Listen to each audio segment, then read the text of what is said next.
नमस्कार दोस्तों, मैं विजय तिवारी। स्वागत है आपका हमारे YouTube channel the book society में, जहां भारतीय राजनीतिक चिंतकों की इस कड़ी में आज हम पढ़ने वाले हैं स्वामी विवेकानंद जी के बारे में।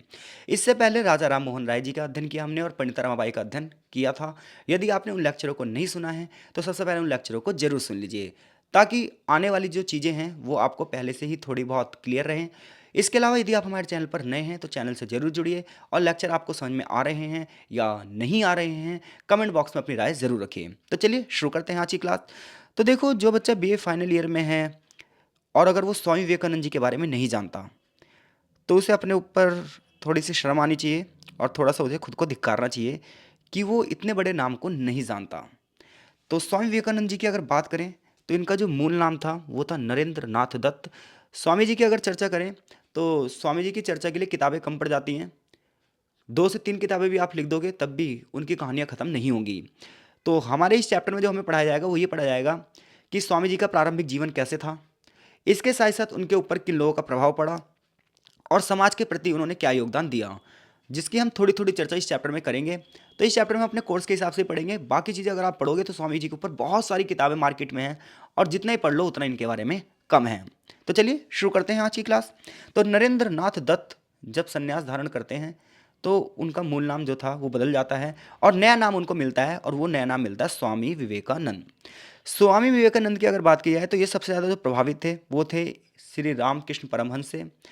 इन्हें 1893 में शिकागो के में जो धर्म सम्मेलन हुआ था, शिकागो की जो धर्म सभा हुई थी, उसमें अपने जोरदार भाषण के लिए जाना जाता है।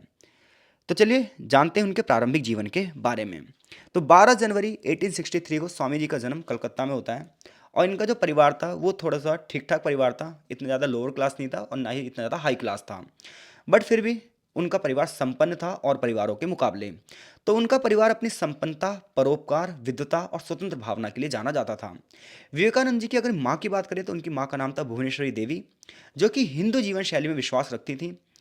वो बहुत ही ज़्यादा धर्मपरायण महिला थी, धार्मिक व्रतों का पालन करती थी। तो ऐसे में स्वामी जी पर जो धर्म का प्रभाव पड़ा वो सबसे पहले अपनी माँ से पड़ा। उनकी माँ ने उन्हें आत्मसंयम के गुण सिखाए। इतना ही नहीं, उन्होंने अपने बेटे को बंगाली वर्णमाला और अंग्रेजी शब्द भी सिखाए। रामायण और महाभारत की कहानियाँ भी उनकी माँ ने उन्हें सिखाई, जिससे हमें पता चलता है कि माँ जो कि किसी बच्चे का पहली धर्मगुरु होती है, उन्होंने वो कर्तव्य पूरी तरीके से निष्ठा के साथ पालन किया। उनके मन में हिंदू देवी देवताओं के लिए जो प्यार विकसित हुआ उनकी माँ की वजह से ही हुआ। अब बात करते हैं उनके पिता की। तो उनके पिता का नाम था विश्वनाथ दत्त, जो कि कलकत्ता हाई कोर्ट में वकील थे। उन्हें अंग्रेजी भाषा भी बहुत अच्छे से आती थी और फारसी भाषा भी बहुत अच्छे से आती थी। और इन सब का प्रभाव किस पर पड़ेगा? स्वामी जी पर। इसके अलावा अगर इनके फादर की बात की जाए तो इनके अंदर बहुत सारी रुचियाँ थीं। ये खाना बनाने की कला में उनका बहुत ज़्यादा शौक था। सामाजिक मामलों में बहुत ही प्रगतिशील दृष्टि थी उनकी। उनका दिल बहुत बड़ा था, गरीब लोगों की बहुत ज़्यादा मदद करते थे, अपने गरीब रिश्तेदारों की बहुत ज़्यादा मदद करते थे। तो ऐसे में जो स्वामी जी बहुत ज़्यादा ज्ञानी ध्यानी थे, वो उस वजह से थे क्योंकि उनके माता पिता भी बड़े ज्ञानी ध्यानी थे। स्वामी जी जो परोपकारी थे वो इस वजह से थे क्योंकि उनके पिता भी कहीं ना कहीं परोपकारी थे, क्योंकि जो बच्चा सीखता है वो सबसे पहले अपने माता पिता से सीखता है।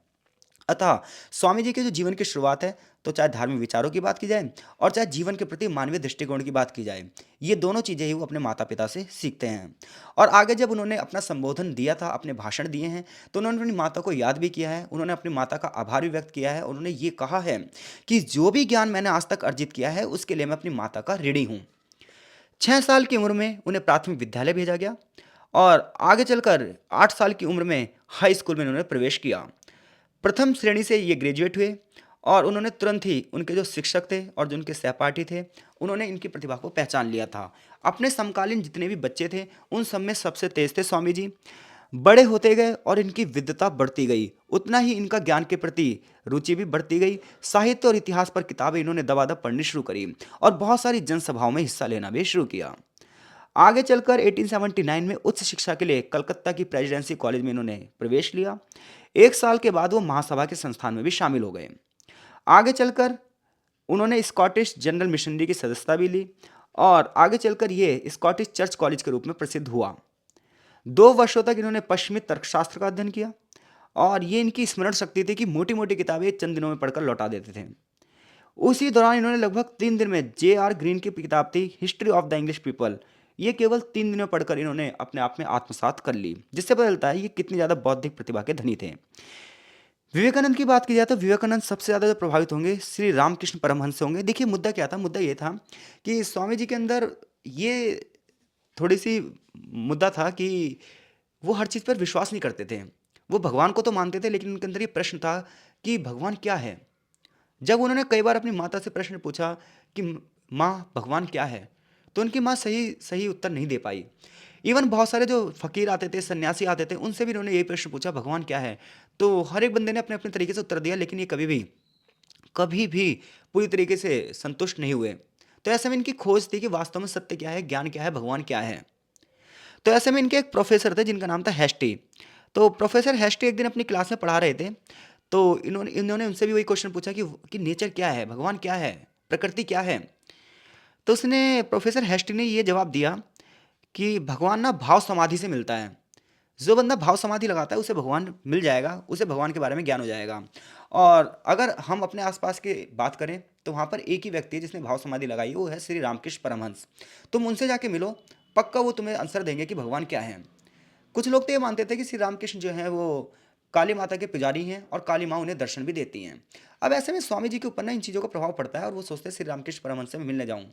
अब जब उनकी पहली मुलाकात होती है श्री रामकृष्ण परमहंस से, तो वो बहुत ही अजीब सी होती है। उन्हें लगता है स्वामी ये जो श्री रामकृष्ण परमहंस है ये पागल हैं। लेकिन श्री रामकृष्ण जो परमहंस हैं, वो स्वामी जी की प्रतिभा को पहचान लेंगे और वो चाहेंगे ये मेरा शिष्य बने। लेकिन स्वामी जी इनके आश्रम से वहाँ से भाग जाते हैं। और एक दिन की बात थी कि विवेकानंद जी के जो यानी कि नरेंद्रनाथ दत्त के जो मित्र थे, इन मित्र मंडली में एक गायन सभा बुलाई गई थी, जहाँ पर गाने बजाने हो रहे थे। स्वामी जी भी इस सभा में गए थे और यहीं पर इन्हें फिर से मिलते हैं कौन? श्री रामकृष्ण परमहंस। जो स्वामी जी के दोस्त थे वो थे सुरेंद्रनाथ मित्रा, जिनके घर पर ये संगीत मिलन हो रहा था। तो श्री रामकृष्ण जब विवेकानंद को दोबारा मिलते हैं तो उससे कहते हैं कि तुम मेरे आश्रम में आओ, मुझे तुमसे कुछ बात करनी है।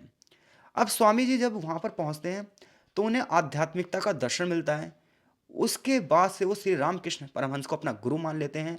उनके चरणों में ही अपने जीवन बिताने के लिए क्या करते हैं, अपने आप को सर्वस्व न्यौछावर कर देते हैं। 18 वर्ष की आयु में श्री रामकृष्ण परमहंस के वो शिष्य बन गए थे। श्री रामकृष्ण परमहंस की शिक्षाओं से अभिभूत हो गए थे और गुरु की शिक्षाओं को जारी रखने के लिए वो जीवित रहे। आगे चलकर श्री रामकृष्ण परमहंस की मृत्यु हो गई। तो एक सन्यासी के दौर पर विवेकानंद ने पूरे भारत का दौरा किया। हालांकि श्री रामकृष्ण परमहंस की सभी जो शिक्षाएं थी उनको फॉलो नहीं किया उन्होंने, क्योंकि रामकृष्ण परमहंस का मानना ये था भाव समाधि लेकर आश्रम में ही लोगों की सेवा करनी चाहिए। लेकिन इनका मानना था कि बहुत सारे लोग आश्रम में नहीं आ सकते, तो ऐसे में लोगों के घर घर जाकर उनकी सेवा करनी चाहिए। तो ऐसे में उन्होंने एक हिंदू तपस्वी का वेश धारण किया और न सिर्फ भारत के ही कई भागों में यात्रा करी, बल्कि विदेशों में भी इन्होंने यात्रा करी और विदेशों में भी सनातन धर्म का डंका बजाया। इन्होंने जो अपना भ्रमण किया उसे परिव्राज्य का नाम दिया जाता है। तो इस प्रकार से स्वामी जी का जो प्रारंभिक जीवन था वो जबरदस्त तरीके से आगे बढ़ रहा था। लेकिन इस जीवन को अंतर्राष्ट्रीय स्तर पर जो ले गया, वो ले गई शिकागो की धर्म सभा सम्मेलन। जब उन्होंने पूरे भारत का दर्शन किया, पूरे भारत का भ्रमण किया, तो उन्होंने देखा कि भारतीय समाज में क्या है। तो उन्होंने देखा भारतीय समाज में गरीबी है, बेरोजगारी है, लोगों की अपमानित स्थिति है। तो इन सब का जिम्मेदार कौन है, ये प्रश्न इनके मन में उठ गए। 1893 में उन्होंने अमेरिका और पश्चिमी यूरोप का दौरा किया। शिकागो में विश्व धर्म संसद थी, जहां पर जब इन्होंने अपना भाषण दिया तो वहां बैठे हुए हर एक व्यक्ति इनके भाषण से प्रभावित हो गए और यहीं से स्वामी जी न सिर्फ राष्ट्रीय स्तर पर बल्कि अंतर्राष्ट्रीय स्तर पर भी फेमस हो गए। आज हर साल उनके जन्मदिन पर राष्ट्रीय युवा दिवस मनाकर उन्हें श्रद्धांजलि दी जाती है। हालांकि बहुत ही अल्प आयु में उनकी मृत्यु हो गई थी, लेकिन फिर भी उन्होंने अपने जीवन में बहुत सारे जो ज्ञान दिया है उस ज्ञान को ज्ञान योग, भक्ति योग, कर्म योग और राजकीय योग के माध्यम से जाना जाता है। और उनका जो वेदांत दर्शन है उसका बड़े पैमाने पर अध्ययन किया जाता है। तो ये स्वामी जी का प्रारंभिक जीवन था। अब बात ये कर रही है आपकी किताब कि स्वामी जी पर किन किन लोगों का प्रभाव पड़ा। तो एज वी नो, जैसे कि हमने शुरू में ही चर्चा कर ली है कि सबसे पहले उनके ऊपर जो प्रभाव पड़ा वो उनकी माता का पड़ा, फिर उनके पिता का प्रभाव पड़ा। इसके साथ साथ जब उन्होंने पढ़ाई करी तो जो उन्होंने किताबी ज्ञान अर्जित किया उसका प्रभाव भी उन पर पड़ा। पश्चिमी राजनीतिक ज्ञान का प्रभाव पड़ा, पश्चिमी समाजशास्त्र का उन पर प्रभाव पड़ा। इतना ही नहीं, उस समय के जो बड़े बड़े फिलोसफर्स थे, चाहे वो फ्रांसीसी फिलोसफर्स हों या स्कॉटिश फिलोसफर्स हों, जैसे कि Immanuel Kant, Comte, Spencer, Hegel, इन सब की किताब जब इन्होंने पढ़ी तो इन सब की किताब पढ़ने के बाद इनके जो मानसिक विचार थे वो और भी ज़्यादा डेवलप्ड हो गए। इसके अलावा भारत में बहुत सारी जो सोसाइटी थी वो पुनर्जागरण का दौर चला रही थी, जैसे कि ब्रह्म समाज, आर्य समाज, थियोसॉफिकल सोसाइटी। इन सब से जब ये जुड़े, इनके बारे में उन्होंने अध्ययन किया तो इनका चिंतन इनसे और ज़्यादा प्रभावित हुआ। जहाँ ब्रह्म समाज हिंदू धर्म के कर्मकांडों का खंडन कर रहा है, महिला विवाह की बात कर रहा है, सती प्रथा को खत्म करने की बात कर रहा है, बाल विवाह को खत्म करने की बात कर रहा है। तो ये सारी चीज़ें ना, इन सब चीज़ों का प्रभाव स्वामी जी पर बहुत ज़्यादा पड़ता है। हालांकि जो ब्रह्म समाज की चीज़ें थीं वो स्वामी जी को संतुष्ट करने में सफल नहीं हुई, क्योंकि स्वामी जी के जो विचार थे वो उससे भी कहीं ज़्यादा आगे थे। रामकृष्ण परमहंस का प्रभाव उन पर सबसे ज़्यादा पड़ा है और उन्हें अपना गुरु माना है। तो इस प्रकार से इन सब चीज़ों का प्रभाव उन पर पड़ा, जिसकी वजह से स्वामी जी बने। और कुछ लोग ये भी कहते हैं कि स्वामी जी पर गीता, जो हमारी भगवत गीता है, उसका प्रभाव भी बहुत ज़्यादा पड़ा है। स्वामी दयानंद सरस्वती के व्यक्तित्व से भी वो प्रभावित हुए हैं। तो इस प्रकार से अगर देखा जाए तो विवेकानंद पे परिवेश पर, उनके आसपास के लोगों का, उनके माता पिता का, इतना ही नहीं, उनके गुरु स्वामी श्री रामकृष्ण परमहंस का सबसे ज़्यादा प्रभाव पड़ा है।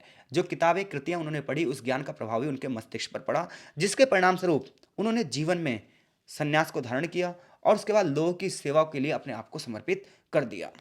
तो चलिए जानते हैं विवेकानंद जी का दर्शन क्या था। ये तो रही उनके प्रारंभिक जीवन की बात। आई होप सो चीज़ें आपको समझ में आ रही होंगी। कमेंट बॉक्स में लगातार कमेंट करते रहिए, यही आपका सहयोग हम मानेंगे, और वीडियो को लाइक ज़रूर कीजिए। तो चलिए विवेकानंद के दर्शन की बात करें। तो विवेकानंद के अगर दर्शन की बात करें तो उनका दर्शन उनकी दार्शनिक यात्राओं में दिखता है। हिमालय से लेकर कैप कोमोरिन तक की जितनी भी उन्होंने यात्राएं करी, जितनी भी चीज़ें उन्होंने समाज के बारे में देखी, समाज के बारे में सीखी, अर्थव्यवस्था को देखा, धार्मिक स्थितियों को देखा, उससे उन्होंने ये महसूस किया कि भारतीय समाज आखिर पीछे है तो क्यों है। उसका रीज़न ये है कि भारतीय समाज धार्मिक रूढ़िवादिता की गहराई में भरा पड़ा है, अंधविश्वासों में भरा पड़ा है, आध्यात्मिकता लोगों में रही नहीं, कोई किसी पर विश्वास कर नहीं रहा, हर एक मनुष्य दूसरे मनुष्य को कष्टों को पहुंचा रहा है, सामाजिक बुराइयां बहुत तरीके से सर चढ़ कर बोल रही हैं, और यही सब वजह हैं जो भारत गुलाम बन गया। यही सब वजह हैं जो भारत का पतन हुआ, क्योंकि भारत ने अपनी एजुकेशन को अपडेट नहीं किया।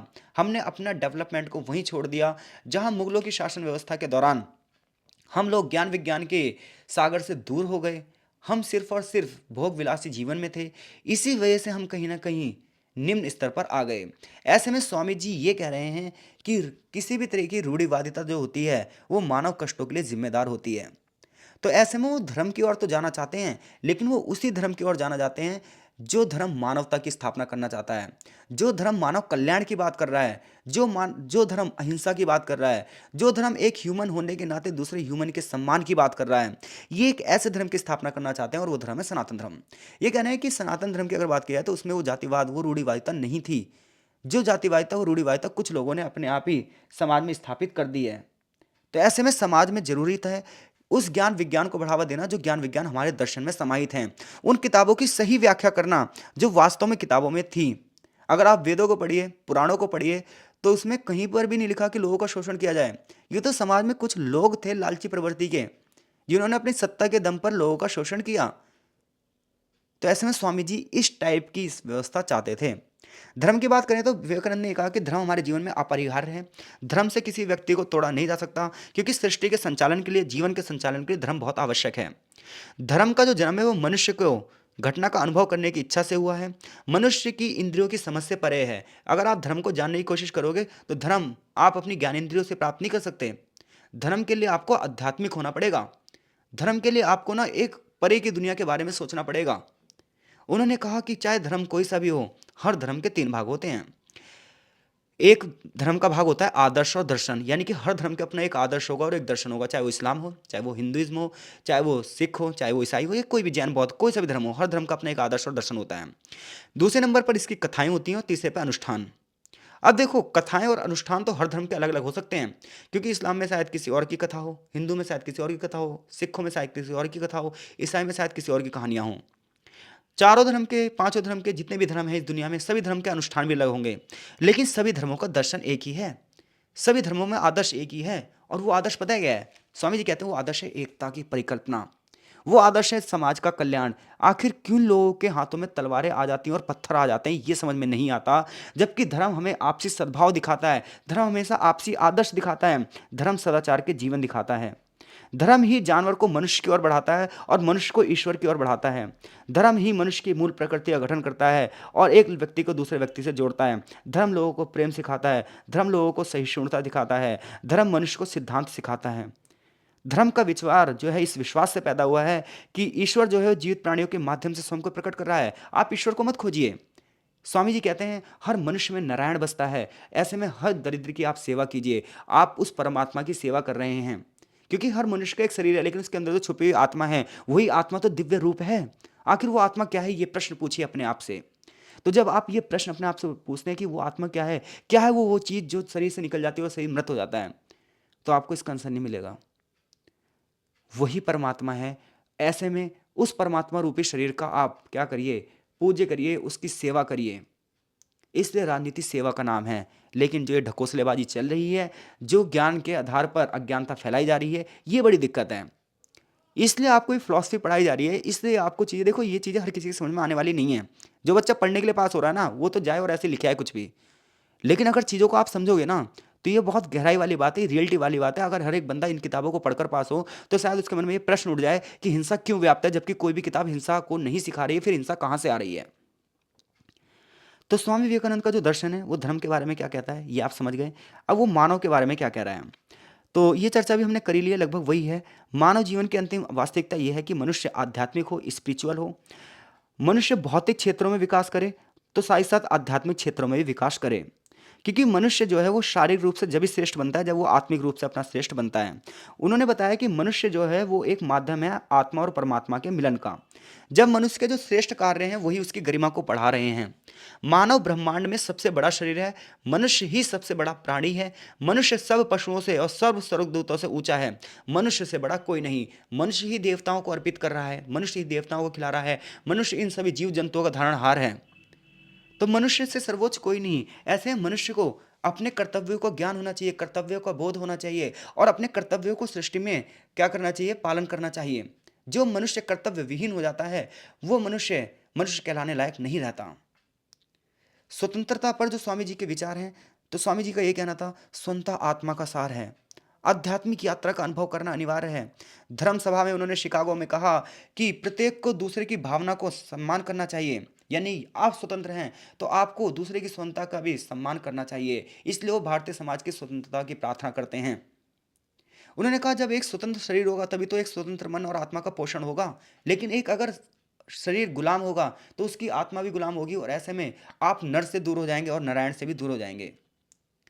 तो जो व्यक्ति स्वतंत्र रूप से कार्य करेगा, उसके अंदर एक आइडियोलॉजी होगी, वो एक अच्छे समाज की स्थापना करेगा। वो अपने आंतरिक महत्व को जानेगा और समाज में अपनी भूमिका को अदा करेगा, और ऐसे में समाज गतिशील रहेगा। लेकिन समाज में जब जब गुलामी प्रथा आएगी, तब तक समाज क्या हो जाएगा, डीएक्टिव हो जाएगा, अक्रिय हो जाएगा। तो समाज को एक्टिव बनाए रखने के लिए, सक्रिय बनाए रखने के लिए प्रत्येक व्यक्ति की स्वतंत्रता होनी चाहिए, और दूसरे की स्वतंत्रता का उसे सम्मान भी करना चाहिए। तो जब विवेकानंद जी की फिलॉसफी देखोगे आप, धर्म के बारे में, मानव के बारे में, स्वतंत्रता के बारे में, यहाँ पर बहुत थोड़ी सी दी गई है। लेकिन ओपी गावा किताब में या फिर स्वामी जी की जो बायोग्राफीज आप पढ़ें अगर, तो उसमें बहुत सारी चीज़ें इनके ऊपर खुलकर लिखी गई है, बहुत सारे एग्जाम्पल्स दिए गए हैं। स्वामी जी ये चाहते थे कि अपनी पुरानी परंपराओं को फिर से आप प्राप्त कीजिए। तो अगर क्वेश्चन आया, स्वामी जी के दर्शन बताइए, धर्म पर, मानव पर, स्वतंत्रता पर क्या विचार है, आप बता देंगे। तो आगे देखिए, परंपरा को पुनः प्राप्त करना। स्वामी विवेकानंद अपने उत्साही उपदेशों से भारतीय परंपराओं और संस्कृति के बारे में याद दिलाते थे। वो ये कहते थे कि हमारी संस्कृति शुरुआत से ही लॉजिकल थी, हमारी संस्कृति शुरुआत से ही विज्ञान पर आधारित थी। हमने शुरुआत में ही विज्ञान और आध्यात्मिकता को जान लिया था। इवन भारत के प्रधानमंत्री पंडित जवाहरलाल नेहरू ने तो ये बोला था स्वामी जी के बारे में, कि स्वामी जी का जो दर्शन है वो भारत के शानदार अतीत के बारे में बताता है, कि भारत का अतीत अंधविश्वासों से नहीं भरा था, बल्कि कुछ अज्ञानी लोगों की वजह से भारत का अतीत अज्ञानता से भर गया था। भारत के अतीत को दबाया गया है, भारत की किताबों को निम्न दृष्टि से देखा गया है, क्योंकि जो यूरोपीय जो वे था, जो पश्चिमी शैली थी, उसने भारतीय संस्कृति को कहीं ना कहीं निम्न स्तर पर दिखाया है। जबकि भारतीय संस्कृति तो आप शुरुआत से देखोगे बहुत सर्वोच्च थी। वेद यहाँ है, पुराण यहाँ है, हर मोस्टली चीज़ों की खोज यहाँ पर है। जो चीज़ें आज लॉजिकल रूप से साइंस दे रही है, वो पहले से यहाँ पर मौजूद थी। सबसे प्राचीन जो संस्कृति है वो भारतीय संस्कृति को माना गया है। आक्रमणकारियों को हमने झेला है, जिसकी वजह से ना हमारी संस्कृति आदि से ज़्यादा दब गई है इन आक्रमणकारियों की वजह से। तो ऐसे में जो स्वामी जी हैं वो भारतीय प्राचीन परंपरा को पुनः प्राप्त करवाना चाहते हैं। स्वामी विवेकानंद ने वेदों और उपनिषदों के दर्शन को बताया। वह उन्हें हिंदू धर्म और संस्कृति का आधार मानते हैं। उन्होंने कहा कि हिंदू धर्म के मूल ग्रंथ तो वेद ही हैं, जिनसे हमें अनुष्ठानों के मामले में पता चलता है, धर्म के मामले में पता चलता है। उपनिषदों की बात की जाए तो उससे हमें बहुत सारी कहानियों के बारे में पता चलता है, भारतीय विचारों के बारे में पता चलता है, ब्रह्म के बारे में पता चलता है, आत्मा के बारे में पता चलता है, ईश्वर के बारे में पता चलता है, हम कौन हैं, इन सब चीज़ों की चर्चा की जाती है। और वेदों का ही अध्ययन करने का एक तरीका है वेदांत। अपने जीवन के दौरान उन्होंने उपनिषदों के दर्शन की सही व्याख्या करने का प्रयास किया। उनका ये मानना था कि उपनिषदों की सही व्याख्या नहीं की गई है, क्योंकि उपनिषद समाज को बांटना नहीं सिखाते हैं, बल्कि उपनिषद तो मानव जाति का उद्धार कैसे हो ये बताते हैं। उपनिषद मनुष्य में खोया हुआ विश्वास बहाल करते हैं। वो मनुष्य के जीवन के प्रति उनकी कमजोरी और निराशावाद पर विजय दिला सकते हैं। मनुष्य को साहस के साथ दुनिया का सामना करने के लिए तैयार करते हैं। विवेकानंद जी ने कहा कि उपनिषदों का अध्ययन करने से पूरे मनुष्य में भाईचारे की शिक्षा आती है। तो इसीलिए हमें उपनिषदों का और वेदों का अध्ययन करना चाहिए, ताकि हम सामाजिक नियमों को, सृष्टि के नियमों को समझ सकें। और किसी भी वेद ने, किसी भी उपनिषद ने यह नहीं सिखाया कि जातिवाद हो। कार्य के आधार पर लोगों को वर्गीकृत किया गया है, जो कि आज भी है। स्वामी विवेकानंद जी गौतम बुद्ध की शिक्षाओं से भी बहुत ज़्यादा प्रेरित थे, क्योंकि बुद्ध का भी मुख्य उद्देश्य यही था कि मनुष्य जाति के कष्टों को दूर किया जाए। मनुष्य जाति के दुखों को शांत करने के लिए वो अलग अलग तरीके खोजते रहे। उन्होंने अपना सब कुछ त्याग दिया।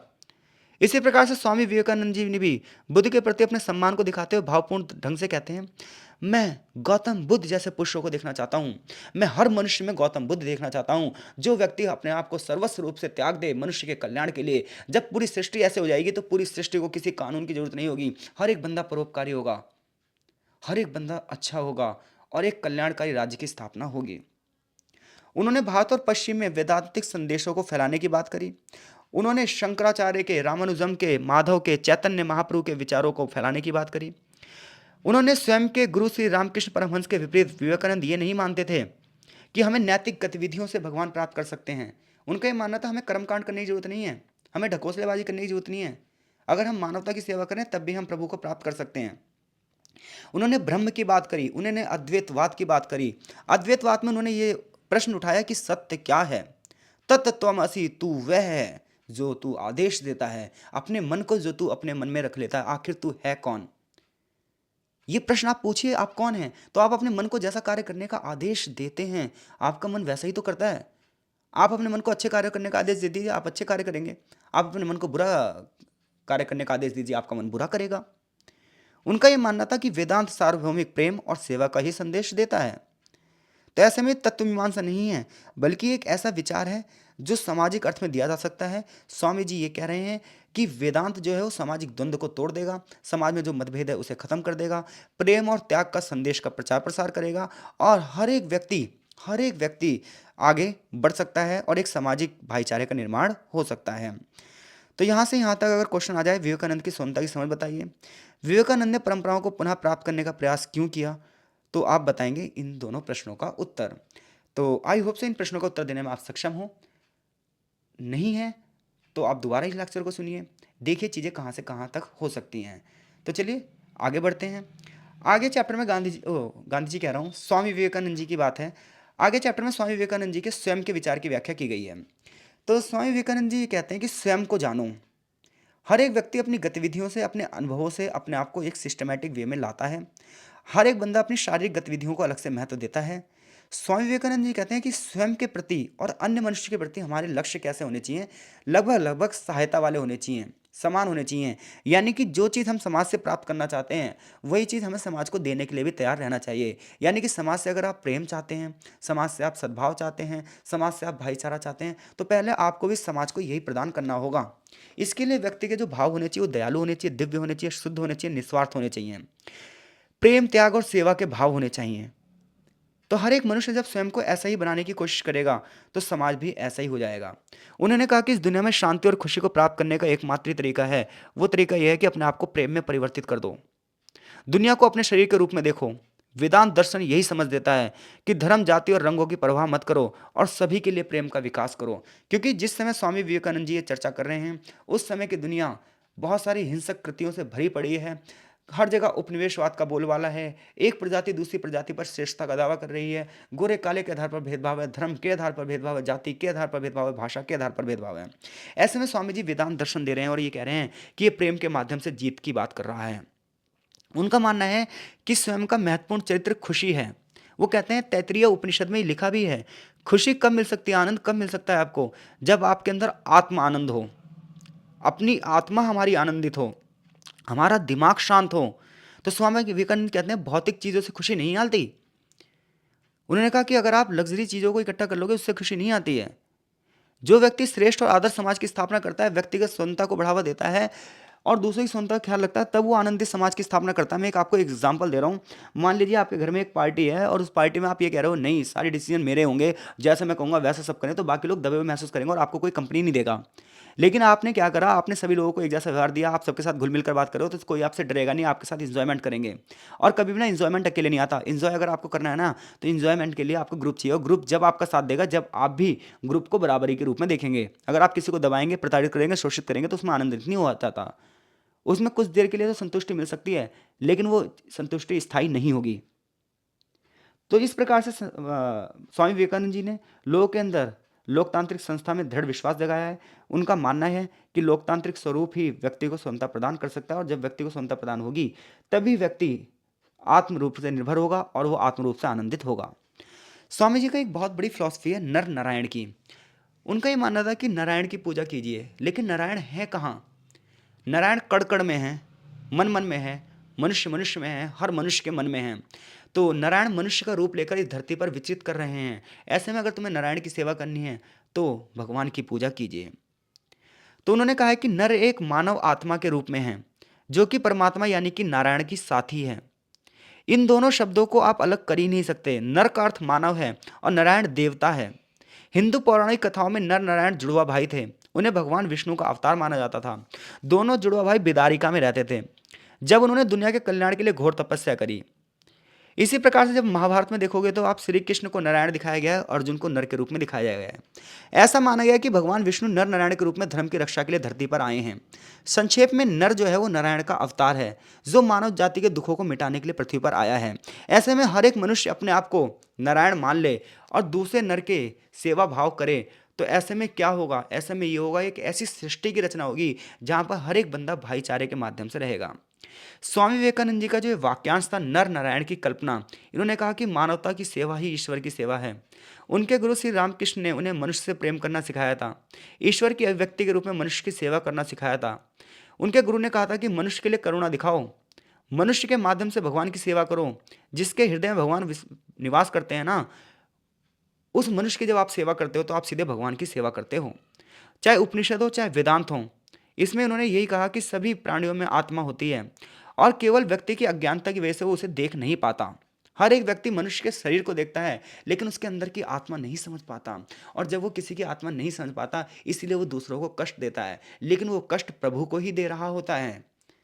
तो ऐसे में हर एक बंदा अगर सच्चा सुख प्राप्त करना चाहता है, तो उसे आध्यात्मिकता का ज्ञान लेना होगा, उसे अपने अज्ञानता का आवरण निकाल देना होगा, और हर एक नर में नारायण के रूप को देखना होगा, और उसकी उपासना करनी होगी, हर एक व्यक्ति की सेवा करनी होगी। उन्होंने ये तर्क दिया, सच्चा सुख भौतिक चीज़ों से नहीं आता, बल्कि मनुष्य की आत्मा में है, और कोई व्यक्ति एक सुखी जीवन व्यतीत कर सकता है यदि वह स्वयं में देवत्व के प्रति सचेत हो और दृढ़ विश्वास रखता हो।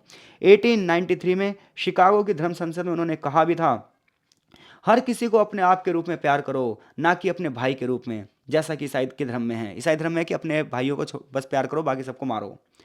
भाईचारे की सार्वभौमिक स्वतंत्रता में बदल दिया जाना चाहिए। उन्होंने कहा कि पूरा दुनिया में भाईचारा है।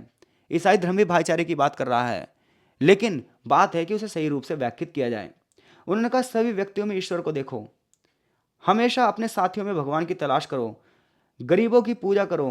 उन्होंने कहा सब चढ़ावा जो चढ़ाना चाहते हो वो गरीबों को चढ़ा दो। विवेकानंद हृदय से बहुत संवेदनशील थे। जब उनके सामने गरीबों की बात की जाती थी, तो वो फूट फूट कर रो पड़ते थे। अपने शिष्यों को पूजा के सामान से बचने के लिए उन्होंने सख्त निर्देश दिए। उन्होंने गरीबों की सेवा के लिए कहा कि दरिद्र नारायण की पूजा करो। तो नर नारायण के माध्यम से पूरे विश्व में भाईचारे की भावना का विकास करना चाहते हैं स्वामी जी। तो अगर स्वामी जी की आप फिलॉसफी पढ़ते हैं, स्वामी जी की फिलॉसफी को आप देखते हैं, तो आपको पता चलता है कि वो भारतीय चिंतन को पुनर्जीवित करना चाहते हैं। आधुनिक भारत का निर्माता इसलिए उन्हें कहा जाता है। वह अपने गुरु और उपनिषदों के आदर्शों के से प्रेरित थे। उनके लेखन को पढ़िए, उनके पत्रों को पढ़िए, उनके भाषणों को देखिए, तो वो व्यक्ति की स्वतंत्रता के लिए तत्पर हैं और प्रत्येक मनुष्य के अंदर नारायण के रूप में पूजने के लिए कह रहे हैं। इस पूजा का अर्थ ये नहीं कि आप अंधविश्वासों में खो जाओ। इस पूजा का मतलब ये है कि हर गरीब की सेवा करो।